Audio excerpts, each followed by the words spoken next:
सभी छोटों को ढेर सारा प्यार और बड़ों को नमस्कार। साथियों, आज की कथा है गणेश जी की उत्पत्ति का प्रसंग और चतुर्थी तिथि का महत्व।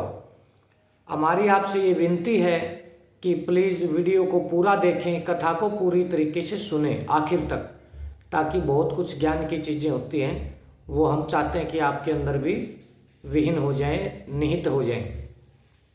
तो आइए कथा शुरू करते हैं। पूर्व समय की बात है, संपूर्ण देवता और तपोधन ऋषिगण जब कार्य आरंभ करते तो उसमें उन्हें निश्चय ही सिद्धि प्राप्त हो जाती थी। कालांतर में ऐसी स्थिति आ गई कि अच्छे मार्ग पर चलने वाले लोग विघ्न का सामना करते हुए किसी प्रकार कार्य में सफलता पाने लगे और निकृष्ट कार्यशील व्यक्ति की कार्यसिद्धि में कोई विघ्न नहीं आता था। तब पितरों सहित संपूर्ण देवताओं के मन में यह चिंता उत्पन्न हुई कि विघ्न तो असत कार्यों में होना चाहिए, सत कार्यों में नहीं। ऐसा क्यों हो रहा है? इस विषय पर वे परस्पर विचार करने लगे।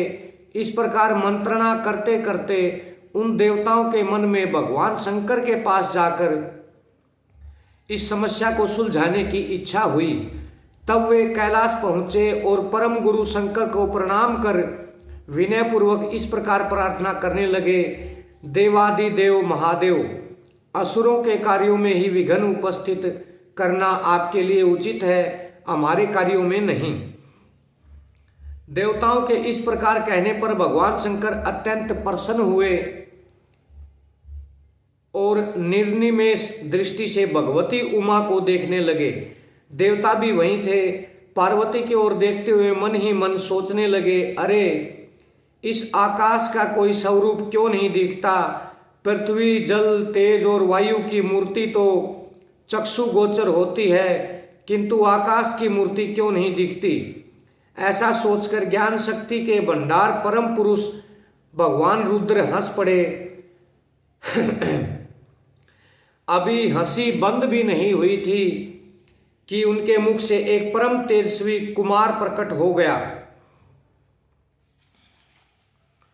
वही गणेश के नाम से प्रसिद्ध हुआ। उसका मुख प्रचंड तेज से चमक रहा था। उस तेज से दिशाएं चमकने लगी। भगवान शिव के सभी गुण उसमें निहित थे। ऐसा जान पड़ता था मानो साक्षात दूसरे रुद्र ही हों। वह महात्मा कुमार प्रकट होकर अपनी समशिष्ट दृष्टि, अद्भुत कांति, दीप्ति मूर्ति तथा रूप के कारण देवताओं के मन को मोहित कर रहा था। उसका रूप बड़ा ही आकर्षक था। भगवती उमा उसे निर्निमेष दृष्टि से देखने लगी। उन्हें उसकी ओर टकटकी लगाए देखकर भगवान रुद्र के मन में क्रोध का आविर्भाव हो गया। अतः उन परम प्रभु ने उस कुमार को शाप देते हुए कहा, कुमार, तुम्हारा मुख हाथी के मुख जैसा और पेट लंबा होगा। सर्प ही तुम्हारे गोपवित का नाम काम करेंगे, यह नितांत सत्य है। इस प्रकार कुमार को शाप देने पर भी भगवान शंकर का रोष शांत नहीं हुआ। उनका शरीर क्रोध से कांप रहा था। वे उठकर खड़े हो गए।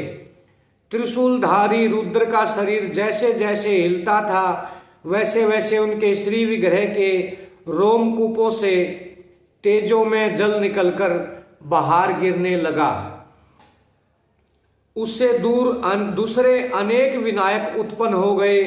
उन सभी के मुख हाथी के मुख जैसे थे तथा उनके शरीर की आभा काले खैर वृक्ष या अंजन के समान थी।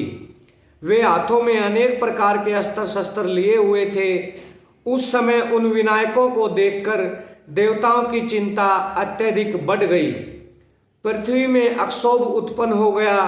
तब चतुर्मुख ब्रह्मा जी हंस पर विराजमान होकर आकाश में आए और यूं कहे, देवताओं, तुम लोग धन्य हो। तुम सभी त्रिलोचन एवं अद्भुत रूपधारी भगवान रुद्र के कृपा पात्र हो। साथ ही तुमने असुरों के कार्य में विघ्न उत्पन्न करने वाले गणेश को प्रणाम करने का सौभाग्य प्राप्त किया है। उनसे इस प्रकार कहने के पश्चात ब्रह्मा जी ने भगवान रुद्र से कहा, विभो, अपने मुख से प्रकट हुए इस बालक को ही आप इन विनायकों का स्वामी बना दें। ये विनायक इनके अनुगामी अनुचर बनकर रहें। प्रभु, साथ ही मेरी प्रार्थना है कि आपके वर के प्रभाव से आकाश को भी शरीरधारी बनकर पृथ्वी आदि चारों महाभूतों में रहने का सुअवसर मिल जाए। इससे एक ही आकाश अनेक प्रकार से व्यवस्थित हो सकता है। इस प्रकार भगवान रुद्र और ब्रह्मा जी बातें कर ही रहे थे कि विनायक वहां से चले गए। फिर पितामह ने शंभु से कहा, देव, आपके हाथों में अनेक समुचित अस्त्र हैं। अब आप ये अस्त्र तथा वर इस बालक को प्रदान करें, यही मेरी प्रार्थना है। ऐसा कहकर ब्रह्मा जी वहां से चले गए।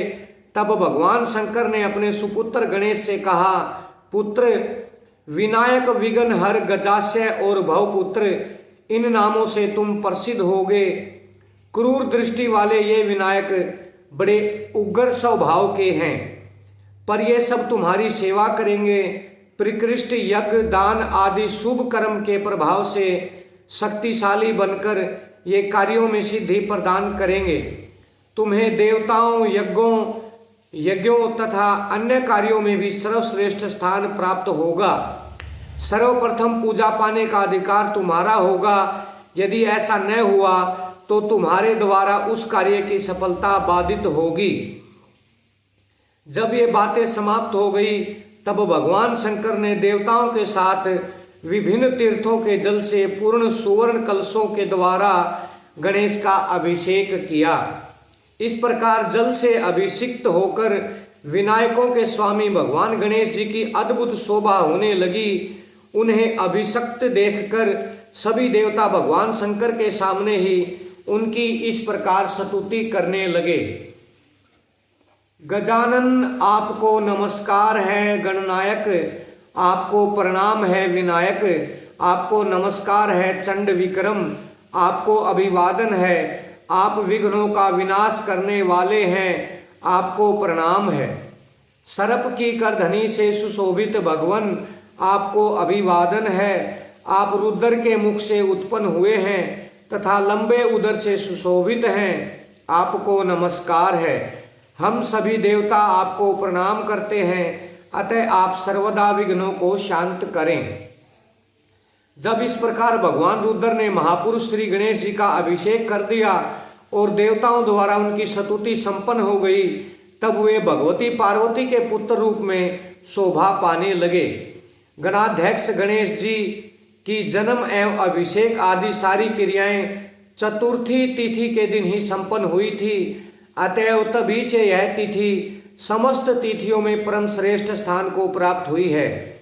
जो भाग्यशाली मानव इस तिथि को तिलों का आहार कर भक्ति पूर्वक गणपति की आराधना करता है, उस पर वे अत्यंत शीघ्र प्रसन्न हो जाते हैं। इसमें कोई संशय नहीं है। जो व्यक्ति इस कथा का पठन पाठन अथवा श्रवण करता है, उसके पास विघ्न कभी नहीं फटकते और न उसके पास लेस मात्र पाप ही शेष रह जाता है। बोलो श्री गणेश जी महाराज की जय हो।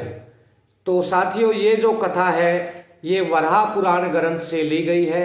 वराह पुराण एक ग्रंथ है, जैसे शिव पुराण होता है। तो बड़ी आनंददायी ज्ञानपूर्वक कथा रही आज की।